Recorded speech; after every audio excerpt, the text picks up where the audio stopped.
We are going to start reading Percy Jackson and the Olympians, Book 1, called The Lightning Thief. This is Chapter 1. Please follow along with your copy of the book as you listen to me read. I accidentally vaporized my pre-algebra teacher. Look, I didn't want to be a half-blood. If you're reading this because you think you might be one, my advice is, close this book right now. Believe whatever lie your mom or dad told you about your birth, and try to lead a normal life. Being a half-blood is dangerous. It's scary. Most of the time it gets you killed in painful, nasty ways. If you're a normal kid reading this because you think it's fiction, great, read on. I envy you for being able to believe that none of this ever happened. But if you recognize yourself in these pages, if you feel something stirring inside, stop reading immediately. You might be one of us. And once you know that, it's only a matter of time before they sense it too, and they'll come for you. Don't say I didn't warn you. My name is Percy Jackson. I'm 12 years old. Until a few months ago, I was a boarding student at Yancey Academy, a private school for troubled kids in upstate New York. Am I a troubled kid? Yeah, you could say that. I could start at any point in my short, miserable life to prove it, but things really started going bad last May when our 6th grade class took a field trip to Manhattan. 28 mental case kids and 2 teachers on a yellow school bus, heading to the Metropolitan Museum of Art to look at ancient Greek and Roman stuff. I know, it sounds like torture. Most Yancey field trips were. But Mr. Brunner, our Latin teacher, was leading this trip, so I had hopes. Mr. Brunner was this middle-aged guy in a motorized wheelchair. He had thinning hair and a scruffy beard and a frayed tweed jacket, which always smelled like coffee. You wouldn't think he'd be cool, but he told stories and jokes and let us play games in class. He also had this awesome collection of Roman armor and weapons, so he was the only teacher whose class didn't put me to sleep. I hoped the trip would be okay. At least, I hoped that for once I wouldn't get in trouble. Boy, was I wrong. See, bad things happen to me on field trips. Like at my 5th grade school when we went to the Saratoga battlefield, I had this accident with a Revolutionary War cannon. I wasn't aiming for the school bus, but of course I got expelled anyway. And before that, at my 4th grade school, when we took a behind-the-scenes tour of the Marine World Shark Pool, I sort of hit the wrong lever on the catwalk and our class took an unplanned swim. And the time before that, well, you get the idea. This trip, I was determined to be good.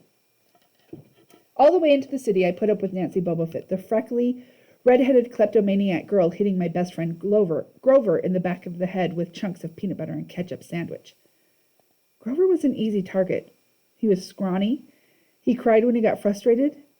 He must have been held back several grades because he was the only 6th grader with acne and the start of a wispy beard on his chin. On top of all that, he was crippled.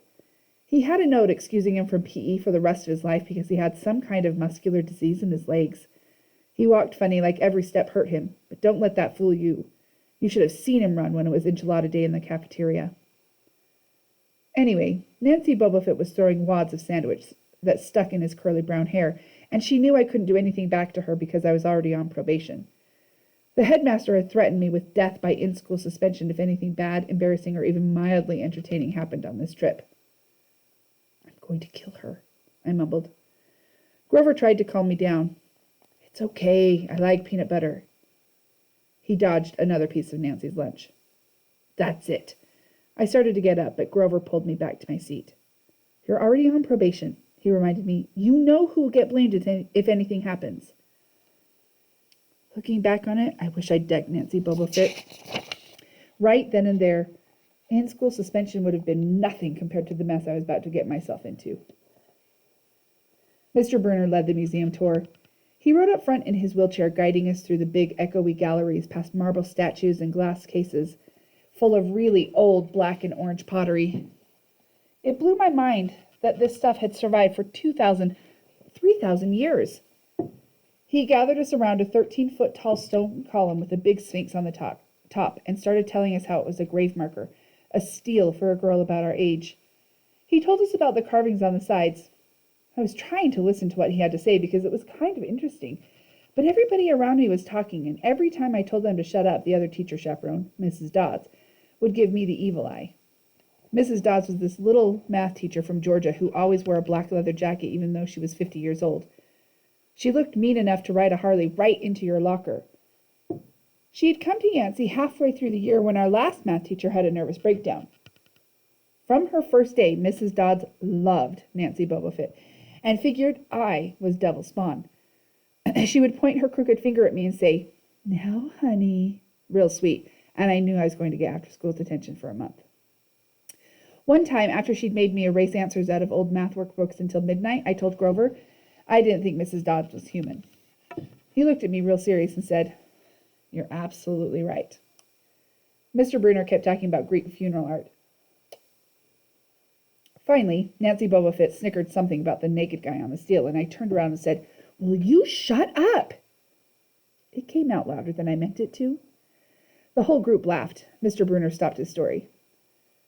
"Mr. Jackson," he said, "did you have a comment?" My face was totally red. I said, "No, sir." Mr. Brunner pointed to one of the pictures on the steel. "Perhaps you'll tell us what this picture represents." I looked at the carving and felt a flush of relief because I actually recognized it. "That's Kronos eating his kids, right?" "Yes," Mr. Brunner said, obviously not satisfied. "And he did this because?" Well, I racked my brain to remember. Kronos was the king god. And God? Mr. Brunner asked. Titan, I corrected myself. And he didn't trust his kids, who were the gods. So Kronos ate them, right? But his wife hid baby Zeus and gave Kronos a rock to eat instead. And later, when Zeus grew up, he tricked his dad, Kronos, into barfing up his brothers and sisters. "Ew," said one of the girls behind me. "And so there was this big fight between the gods and the Titans," I continued, "and the gods won." Some snickers from the group. Behind me, Nancy Bobofit mumbled to a friend, "Like we're going to use this in real life. Like it's going to say on our job applications, 'Please explain why Kronos ate his kids.'" "And why," Mr. Jackson Brunner said, "to paraphrase Miss Bobofit's excellent question, does this matter in real life?" "Busted," Grover muttered. "Shut up," Nancy hissed, her face even brighter red than her hair. At least Nancy got packed too. Mr. Brunner was the only one who ever caught her saying anything wrong. He had radar ears. I thought about his question and shrugged. "I don't know, sir." "I see." Mr. Brunner looked disappointed. "Well, half credit, Mr. Jackson. Zeus did indeed feed Kronos a mixture of mustard and wine, which made him disgorge his other 5 children, who, of course, being immortal gods, had been living and growing up completely undigested in the Titan's stomach. The gods defeated their father, sliced him to pieces with his own scythe, and scattered his remains in Tartarus, the darkest part of the underworld. On that happy note, it's time for lunch. Mrs. Dodds, would you lead us back outside?" The class drifted off, the girls holding their stomachs, the guys pushing each other around and acting like doofuses. Grover and I were about to follow when Mr. Brunner said, "Mr. Jackson?" I knew that was coming. I told Grover to keep going, then I turned toward Mr. Brunner. "Sir?" Mr. Brunner had this look that wouldn't let you go, intense brown eyes that could have been 1,000 years old and had seen everything. "You must learn the answer to my question," Mr. Brunner told me. "About the Titans?" "About real life and how your studies apply to it." "Oh." "What you learned from me," he said, "is vitally important. I expect you to treat it as such. I will accept only the best from you, Percy Jackson." I wanted to get angry. This guy pushed me so hard. I mean, sure, it was kind of cool on tournament days when he dressed up in a suit of Roman armor and shouted, "What ho!" and challenged us, sword point against chalk, to run to the board and name every Greek and Roman person who had ever lived, and their mother, and what god they worshipped. But Mr. Brunner expected me to be as good as everybody else, despite the fact that I had dyslexia and attention deficit disorder, and I had never made above a C in my life. No, he didn't expect me to be as good. He expected me to be better. I just couldn't learn all those names and facts, much less spell them correctly. I mumbled something about trying harder, while Mr. Brunner took one long, sad look at the steel, like he'd been at this girl's funeral. He told me to go outside and eat my lunch. The class gathered on the front steps of the museum where we could watch the foot traffic along Fifth Avenue. Overhead, a huge storm was brewing, with clouds blacker than I'd ever seen over the city. I figured maybe it was global warming or something, because the weather all across New York State had been weird since Christmas. We'd had massive snowstorms, flooding, wildfires with lightning strikes. I wouldn't have been surprised if this was a hurricane blowing in. Nobody else seemed to notice. Some of the guys were pelting pigeons with Lunchable crackers. Nancy Bumblefoot was trying to pickpocket something from a lady's purse, and of course Mrs. Dodds wasn't seeing a thing. Grover and I sat on the edge of the fountain, away from the others. We thought that maybe if we did that, everybody wouldn't know we were from that school. The school for loser freaks who couldn't make it elsewhere. Detention? Grover asked. Nah, I said, not from Brunner. I just wish he'd lay off me sometimes. I mean, I'm not a genius. Grover didn't say anything for a while. Then, when I thought he was going to give me some deep philosophical comment to make me feel better, he said, Can I have your apple? I didn't have much of an appetite, so I let him take it. I watched the stream of cabs going down Fifth Avenue and thought about my mom's apartment only a little ways uptown from where we sat. I hadn't seen her since Christmas. I wanted so bad to jump in a taxi and head home. She'd hug me and be glad to see me, but she'd be disappointed too. She'd send me right back to Yancey, remind me that I had to try harder, even if this was my 6th school in 6 years, and I was probably going to be kicked out again. I wouldn't be able to stand that sad look she'd give me. Mr. Brunner parked his wheelchair at the base of the handicap ramp. He ate celery while he read a paperback novel. A red umbrella stuck up from the back of his chair, making it look like a motorized cafe table. I was about to unwrap my sandwich when Nancy Bumblefoot appeared in front of me with her ugly friends. I guess she'd gotten tired of stealing from the tourists, and dumped her half-eaten lunch in Grover's lap. Oops. She grinned at me with her crooked teeth. Her freckles were orange as if somebody had spray-painted her face with liquid Cheetos. I tried to stay cool. The school counselor had told me 1,000,000 times, Count to 10, get control of your temper. But I was so mad my mind went blank. A wave roared in my ears. I don't remember touching her, but the next thing I knew, Nancy was sitting on her butt in the fountain, screaming, Percy pushed me! Mrs. Dodds materialized next to us. Some of the kids were whispering, Did you see? The water. Like it grabbed her. I didn't know what they were talking about. All I knew was that I was in trouble again. As soon as Mrs. Dodds was sure poor little Nancy was okay, promising to get her a new shirt at the museum gift shop, etc., etc., Mrs. Dodds turned on me. There was a triumphant fire in her eyes, as if I'd done something she'd been waiting for all semester. Now, honey. I know, I grumbled. A month erasing workbooks. That wasn't the right thing to say. Come with me, Mrs. Dodds said. Wait, Grover yelped. It was me. I pushed her. I stared at him, stunned. I couldn't believe he was trying to cover for me. Mrs. Dodds scared Grover to death. She glared at him so hard his whiskery chin trembled. I don't think so, Mr. Underwood, she said.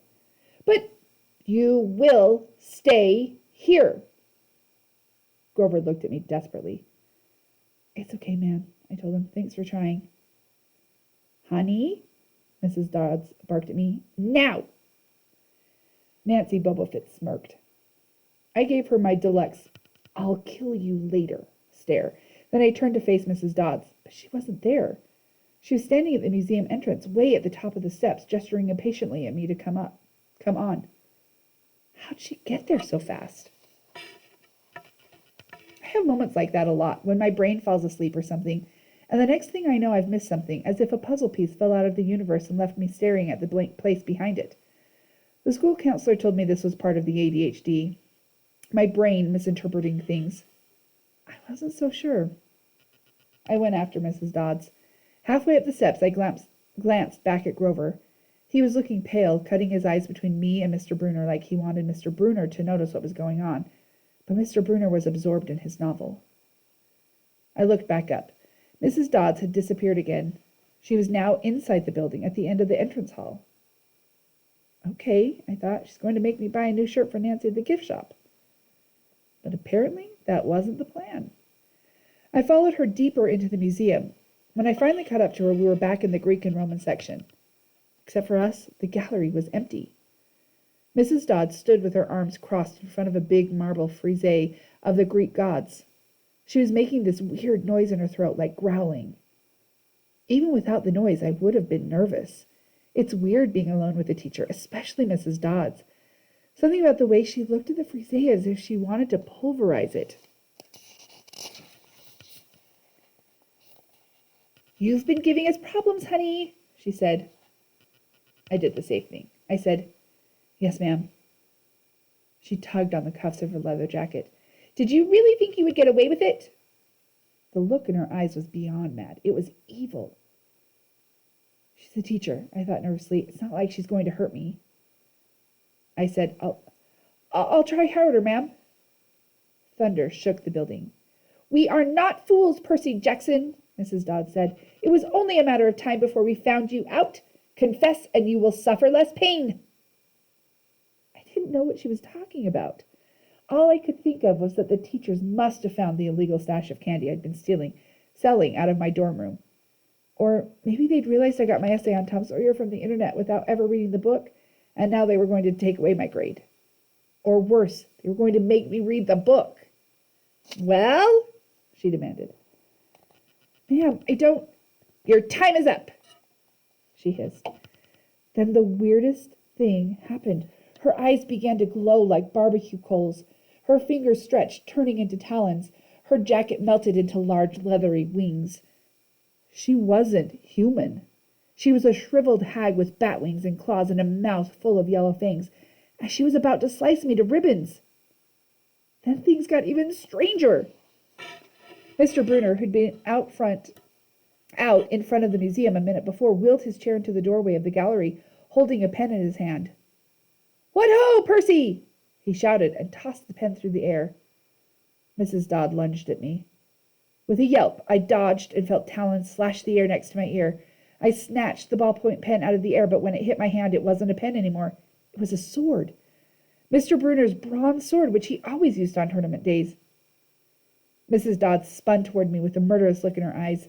My knees were jelly. My hands were shaking so bad I almost dropped the sword. She snarled, "Die, honey!" and she flew straight at me. Absolute terror ran through my body. I did the only thing that came natural. I swung the sword.